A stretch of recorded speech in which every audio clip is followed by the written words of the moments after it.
লিখতেন শ্রীরামপুর হুগলি থেকে। প্রিয় লেটার বক্স, বিকাশ এসে রোজকার মতো গাছে জল দিচ্ছে আর গান করছে। বাবা অফিস গেল, তাই দরজা বন্ধ করতে এসেছিলাম। একটু দাঁড়িয়ে ওর সঙ্গে বরঞ্চ কথা বলি। কেমন আছো? বলছি যে তুমি এত আনন্দে থাকো কি করে? কোনো চিন্তা হয় না? কি করব চিন্তা করে? সবই প্রভুর কৃপা। আশেপাশে অপেক্ষাকৃত কম শিক্ষাগত যোগ্যতার মানুষ যারা, তারা এত আনন্দে থাকে কি করে ভাবতে ভাবতে চলে এলাম।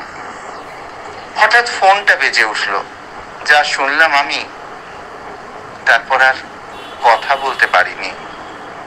অনেক কষ্টে মাকে বললাম, অনিন্দিতা আর নেই।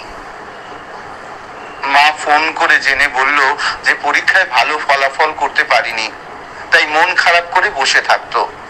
তাই বাবা মা অনেক চেষ্টা করেও তার মানসিক চাপ কমাতে পারেনি। এমন ভাবে সে নিজেকে সরিয়ে নেবে সেটা কেউ ভাবতেও পারেননি তারা। সমাজের বড় ব্যাধি মানসিক চাপ। তার থেকে নিস্তার পেতে আসুন সবাই সবার হাতে হাত ধরি। গরিব বড়লোক সবাই এক হয়ে বাঁচি।